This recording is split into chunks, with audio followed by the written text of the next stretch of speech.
Metroviários acatam decisão judicial e trens vão circular em dias de jogos da Olimpíada. Polícia Federal investiga a explosão de panela como atentado terrorista. Passe Livre Estudantil DF Trans tem 27 mil cadastros com tentativa de fraude.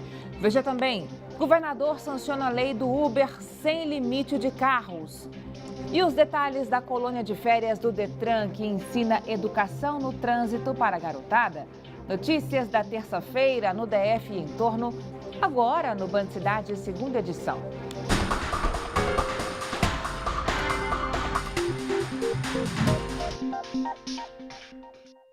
Olá, boa noite, seja muito bem-vindo.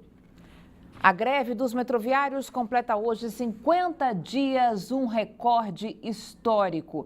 E pelo que tudo indica, a paralisação está longe do fim. Hoje a categoria decidiu em assembleia que vai continuar em greve, porém os trens vão funcionar em horário normal em dias de jogos da Olimpíada no Mané Garrincha, como já havia sido definido pelo Tribunal Superior do Trabalho. O repórter Rodrigo Nunes tem as informações ao vivo para a gente. Oi, Rodrigo, boa noite para você. Todas as estações vão estar abertas, é isso? Boa noite, Carol. Boa noite a todos que acompanham o Band Cidade. Todas as 23 estações do metrô estarão abertas aí durante os dias de jogos aqui na cidade e funcionando em horário normal, exceto nos dias 7 e 9 de agosto, já que nesses dias as partidas aí dos Jogos Olímpicos vão ocorrer à noite. No dia 7 vai funcionar o metrô de 1 da tarde até 1 da manhã e depois das 11h30 o embarque só será permitido na estação central. Já no dia 9 o metrô abre bem cedo, abre 6 da manhã e funciona até 11h30 e depois volta a funcionar a partir de 1h30 da tarde até 1 da manhã.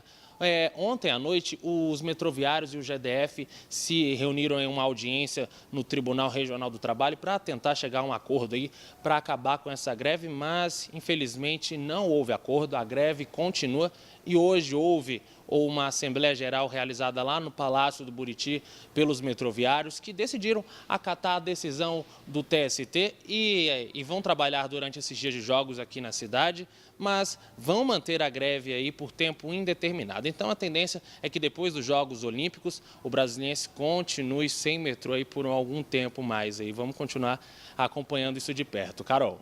Pois é, né, Rodrigo? Que situação complicada. O alívio vem, então, só durante os jogos e, infelizmente, a greve continua, né? Obrigada, boa noite. O serviço de transporte por aplicativo está liberado no Distrito Federal. Mais cedo, o governador Rodrigo Hollenberg sancionou com poucos vetos a lei aprovada na Câmara Legislativa. A limitação no número de carros, uma das grandes polêmicas do projeto, não avançou. A regulamentação definitiva está prevista para sair em 90 dias. Agora é lei. O projeto que libera o transporte individual de passageiros foi sancionado pelo governador Rodrigo Hollenberg nesta manhã.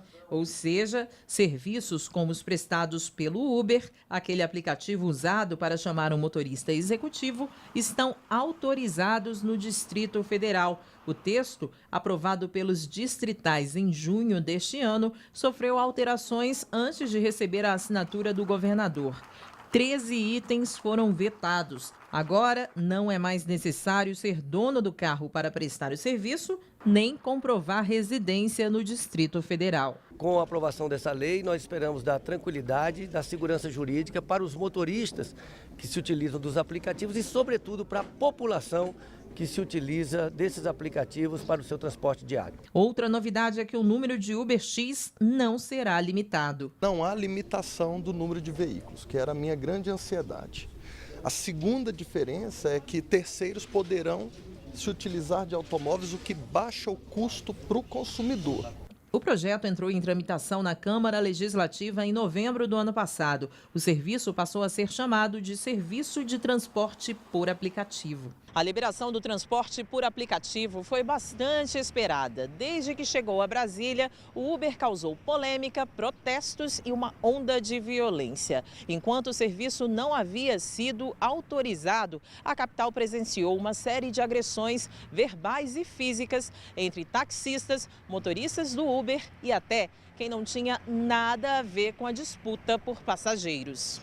Em junho deste ano, por exemplo, este homem e os 3 irmãos foram agredidos por mais de 30 taxistas quando chegavam de férias em Brasília. Em março, houve outro ataque quando o motorista do Uber pegava passageiros perto de um ponto de táxi em um shopping da cidade. Em outubro do ano passado, o alvo do grupo foi este motorista do aplicativo. Ele foi apedrejado e o carro amassado no setor hoteleiro norte. Com a sanção da lei, a esperança é que o clima entre as categorias fique melhor. Mas os taxistas receberam a notícia com desconfiança, já que aguardam há anos a concessão de novas licenças para os profissionais. A gente se sente um pouco ofendido, lógico que sim, né?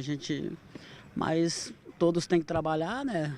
Pode até ser justo, mas por que não é justo liberar o quê? Novas licenças, né? Pra galera que tá aí na praça e pagando aluguel já há 10, 20 anos que seja.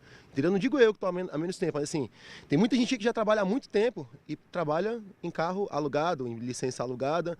O governo terá 90 dias para regulamentar a fiscalização a partir da data de publicação da lei no Diário Oficial do DF. O governador Hollenberg sancionou a lei que autoriza o Uber em Brasília, mas não custa lembrar que é uma prerrogativa exclusiva da União legislar sobre esse assunto. Mas com regulamentação ou não, o Uber não deixou de funcionar, nunca em tempo algum, porque é o que o cidadão deseja, ou seja, o direito de escolher. Em Brasília, a briga contra o Uber era sobretudo dos permissionários que vivem da exploração de motoristas aos quais eles alugam seus táxis. O Uber pode significar para esses motoristas uma espécie de carta de alforria. Está na hora de os taxistas de Brasília seguirem o exemplo dos colegas de São Paulo. Lá eles perceberam que perdiam tempo e dinheiro protestando. O melhor era concorrer com o Uber no seu campo, melhorando a qualidade dos serviços e oferecendo descontos atraentes. É assim que se conquista o mercado, e não no grito. Moradores de Santa Maria reclamam da retirada de uma linha de ônibus que ia para o Guará. Veja. Sair de Santa Maria e ir para o Guará tem sido uma tarefa nada fácil para quem faz esse trajeto de ônibus. Isso porque há cerca de 2 meses, os passageiros que pegavam a linha 258 da empresa pioneira ficaram sem transporte, após ela ser retirada sem qualquer aviso. Procurei o fiscal diretamente no terminal de Santa Maria, na quadra 402. Ele me informou que não vai ter mais a linha, que nós temos que fazer uma manifestação para a linha poder voltar a circular. Com a retirada da linha, todos os dias os moradores de Santa Maria precisam fazer um trajeto ainda maior para chegar ao Guará. Eu tenho que pegar 3 carros, né? Que eu pego Santa Maria, Candangolândia e Candangolândia para o Guará. E olha o transtorno que isso tem causado. Eu fiquei sabendo que muitas perderam o emprego, porque o patrão não quer, né, arcar com a passagem. O DF-Trans informou que não autorizou a retirada da linha. Disse que a empresa deve estar descumprindo os horários e que vai fiscalizar. Já a pioneira não se manifestou sobre o assunto e nós aqui da Band, vamos ficar de olho, hein? Olimpíada 2016, a seleção masculina de futebol fez hoje o 2º treino, dá uma olhada. O treino desta terça-feira foi no estádio Bezerrão, no Gama. Condicionamento físico e os passes foram a base do treinamento. O time também aproveitou para ensaiar jogadas e chutes ao gol. Enquanto os atletas tocavam a bola, a comissão técnica avaliava os lances e fazia valiosas anotações. São os ajustes finais. Liderada pelo craque Neymar, a seleção masculina de futebol vai estrear nos Jogos Olímpicos na quinta-feira contra a África do Sul. O comércio do DF vai funcionar normalmente durante os Jogos Olímpicos. A expectativa é que as vendas, principalmente de material esportivo, aumentem durante o Mundial. Raimundo é gerente de uma loja de artigos esportivos em um dos principais shoppings da cidade. Com a proximidade dos Jogos Olímpicos, a movimentação tem aumentado e a expectativa é de bons resultados nos negócios, principalmente nos dias das partidas em Brasília. Está bastante otimista, né? Material reforçado, equipe reforçada, para a gente conseguir realmente fazer a diferença nesse jogo, aproveitar o clima aí de Olimpíada, Dia dos Pais, para a gente arrebentar aqui na loja. Esse shopping, que fica na área central de Brasília, recebe diariamente 70 mil pessoas. Nos dias de jogos da Olimpíada, esse número deve aumentar, pois o local fica próximo ao estádio. E os comerciantes esperam por mais lucro. As vendas de materiais esportivos devem subir cerca de 2% nesse período. Com certeza a movimentação de gente, não só de Brasília, mas do Brasil também. Vem muita gente estrangeira, vem para Brasília, né? E acaba que compra lembranças. Na Torre de TV, os comerciantes também estão cheios de expectativa para os jogos. Algumas lojas já estão inclusive decoradas para agradar o público que passar pelo local, já que a torre se tornou ponto de encontro dos torcedores desde a época da Copa do Mundo. Copa foi um sucesso total, muita gente, as vendas foram maravilhosas. Nas Olimpíadas esperamos que seja a mesma coisa, né? O otimismo entre os comerciantes é ainda maior porque todo o comércio do DF vai funcionar normalmente nos dias de jogos na cidade, entre 4 e 13 de agosto. O presidente do Sindivarejista afirma que em tempos de crise econômica seria ainda mais prejudicial fechar as portas das lojas. Uma decisão de diretoria de manter esse comércio aberto. É um período de 2 semanas que nós vamos ter aí de movimento nas lojas Dia dos Pais, Semana do Dia dos Pais, onde o comércio se reage bem. E nós temos também a venda de produtos esportivos, as lojas que estão preparadas para vender camisetas, chuteiras, bola. Isso faz com que o comércio realmente se movimente.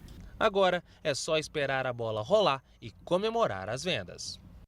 E olha, o GDF divulgou hoje como vão funcionar os serviços públicos durante a Olimpíada. O repórter Rodrigo Nunes tem outras informações para a gente ao vivo. Rodrigo? Carol, vão ocorrer várias mudanças aí. Por exemplo, não vai haver expediente aí nos dias 4, 10 e 12 no Palácio do Buriti, na Procuradoria-Geral do Distrito Federal, na Codeplan e também na Terra Cap. Já no dia 9, o expediente nesses locais vai até meio-dia. Isso porque esses órgãos estão dentro do perímetro de segurança do evento. A agência da Receita e também as agências do Banco BRB vão abrir normalmente, vão atender o público aí durante o dia normal. Só que as agências que estão dentro desse perímetro também não vão poder ser utilizadas pelo público. O Hemocentro também vai funcionar normalmente, mas menos na quinta-feira, agora dia 4, quando o Brasil estreia na competição aqui no estádio Mané Garrincha. O Na Hora também vai abrir normalmente, sem restrições aí de atendimento, igual as delegacias. Só que essas aí vão funcionar também tanto em regime de expediente normal, quanto em regime de plantão. A Polícia Civil ainda vai reforçar o número de policiais, colocando policiais que são bilíngues para atender os torcedores, aí, os turistas que passarem pela cidade. A 5ª DP, que fica ali próxima ao estádio Mané Garrincha, vai ser a responsável pelos atendimentos na região. E em dias de jogos, uma delegacia... Tá bom, daqui a pouquinho a gente volta a falar com o Rodrigo. Não, mas obrigado pelas informações. Olha, a Polícia Federal investiga a explosão de uma panela de pressão cheia de pregos e produtos químicos ontem, ao lado do Conjunto Nacional, como um atentado terrorista. Esse é o 3º caso de ameaça de bomba registrado às vésperas dos Jogos Olímpicos. A caixa com rojões foi deixada ao lado de uma banca de jornal que fica na QNL 7 em Taguatinga. O esquadrão de bombas do BOPE foi acionado para fazer uma varredura no local. Já na noite dessa segunda-feira, a polícia foi chamada após uma panela de pressão explodir em um estacionamento que fica em frente ao Conjunto Nacional. Dentro dela, a PM encontrou apenas pregos. A polícia ainda procura o responsável pela explosão. Com indícios de atentado terrorista, a Polícia Federal esteve no local e recolheu material para a perícia. E olha, o aumento das ameaças de bombas deixou a Secretaria de Segurança Pública em alerta. As informações com João Cláudio Silveira, direto do estúdio da Band News FM. João, boa noite para você. Boa noite, Carol. Boa noite a todos. Exatamente, há 3 dias dos Jogos Olímpicos aqui em Brasília, dos Jogos de Futebol aqui em Brasília, a explosão de uma panela de pressão cheia de objetos cortantes, como você viu agora há pouco na reportagem, chamou a atenção da Polícia Militar por haver indícios de atentado terrorista. A detonação ocorreu próximo ao Conjunto Nacional. Isso foi na noite passada, na segunda-feira, mas por sorte ninguém se feriu. Segundo a Secretaria de Segurança, os indícios da ameaça terrorista já foram descartados totalmente. De acordo com a pasta, as características analisadas podem classificar o ocorrido como um experimento amador. Desde o dia 24 de julho, a PM já registrou 5 ameaças que envolvem suspeitas de bomba ou bombas de fabricação caseira. Ainda segundo a Secretaria de Segurança, é natural que próximo ao evento como a Olimpíada, a população fique assustada, mas afirma que a pasta está preparada para oferecer uma cidade segura durante os Jogos. Em caso de ameaças, o BOP é acionado para isolar a área, o esquadrão de bombas da polícia é chamado também e caso haja artefatos com características suspeitas de bomba, a Polícia Federal também é chamada. Até o momento, em nenhuma das ameaças houve feridos, ainda bem. De volta com você, Carol. Até amanhã. Ainda bem, João. Obrigada. Boa noite para você. Até amanhã. Brincadeira e educação de trânsito. Essa é a proposta da colônia de férias oferecida pelo Detran para crianças de escolas públicas e de abrigos. Os encontros acontecem no estacionamento 4 do Parque da Cidade e vão até o dia 12 de agosto. Eles ainda são bem pequenos, mas durante o período das férias escolares aproveitam parte do tempo livre para exercitar a cidadania. Essa é a primeira colônia de férias do Detran. O objetivo é formar agentes mirins de trânsito que possam compartilhar as experiências realizadas com muita diversão. A gente quer formar os verdadeiros agentes mirins. Eles vão para casa, para a família, para o pai e também cobra e passa para os pais essa educação para o trânsito que eles vão adquirindo e internalizando. Por meio de brincadeiras, as crianças aprendem as regras de trânsito e ainda podem simular situações do dia a dia e repassar o que aprenderam aqui. Não pode o carro ficar perto da bicicleta, porque tem que dar 5 metros de distância. Por quê? Porque senão o carro bate na bicicleta ou a bicicleta bate no carro e cai.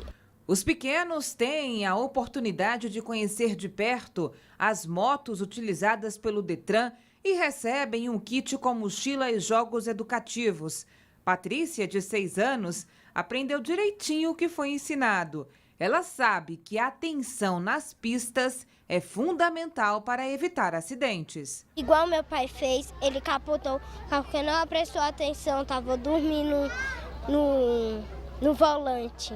As vagas estão esgotadas, mas com o sucesso do projeto, o Detran pretende abrir o programa para a comunidade. Eu convido a toda a comunidade a participar. No sábado e domingo a gente está aqui aberto, esse espaço é de diversão, é de lazer e de educação e a gente vai estar com as famílias no sábado e no domingo, de 8 até às 16 horas. Outras informações no telefone 3901-4067. A Lei da Guarda Compartilhada está completando 1 ano. Os números ainda são tímidos, mas cada vez mais os pais compreendem a importância de dividir a responsabilidade em relação aos filhos. Cerca de 7,5% dos casais divorciados optam por compartilhar o convívio. Gustavo não desgruda da filha. Sempre que pode, faz uma pausa no trabalho para passar um tempo se divertindo com a Nina. O psicólogo escolheu a guarda compartilhada e admite que o resultado foi surpreendente. Estávamos muito apreensivos inicialmente, né? Tudo muito novo, não só a paternidade, como a configuração familiar, né? E hoje, refletindo juntamente com a minha ex-esposa, eu tenho certeza que hoje temos uma segurança que fizemos uma boa escolha. A educação e a responsabilidade são divididas igualmente, mas na hora de tomar uma decisão, não são só o pai e a mãe que opinam. Tudo é muito conversado e a 3 vozes, né? A participação dela é muito importante. Então, há situações em que ela escolhe, né? E ninguém fica preterido nisso. Depois que a Lei da Guarda Compartilhada entrou em vigor em dezembro de 2014, a média de decisões nesse sentido subiu de 858 para 3.432. Os dados mostram que tanto o pai como a mãe vêm se adaptando a essa nova realidade. Dos mais de 146 mil divórcios registrados em 2014, a guarda compartilhada foi determinada em cerca de 11 mil processos. O que nós desejamos é que os pais consigam se entender de como é melhor criar aquela criança. Se não for possível, o juiz vai decidir. Mas se os pais puderem decidir, que eles decidam, sempre lembrando, não transfiram isso para a criança, porque a criança ela não tem ainda uma formação suficiente para suportar essa responsabilidade. Temos que poupá-los disso. Para a criança, tanto a figura materna quanto a figura paterna são igualmente importantes. E ninguém melhor para explicar sobre essa qualidade de vida do que a própria Nina. Eu moro na minha casa da mamãe e do papai. Você gosta de ir na casa? Eu amo quando você vai para casa. Mais transparência para o cidadão. Começou a valer hoje a lei que prevê a divulgação na internet do número de leitos de UTI disponíveis em toda a rede pública. A norma foi sancionada ontem pelo governador Hollenberg. De acordo com a nova lei, o GDF deve informar sobre os leitos ocupados, em manutenção, desativados e vagos de todas as clínicas, hospitais, UPAs, emergências e unidades credenciadas. Hoje, a Secretaria de Saúde tem 186 leitos de UTI, sendo 166 na rede pública, 7 na rede conveniada e outros 13 na rede contratada. O custo diário da internação na UTI pode chegar a quase R$4.000. Informações sobre os leitos de UTI, acesse o site www.saude.df.gov.br. Veja a seguir, DFTrans registra 27 mil fraudes no cadastro do Passe Livre Estudantil. Depois do intervalo. Até já.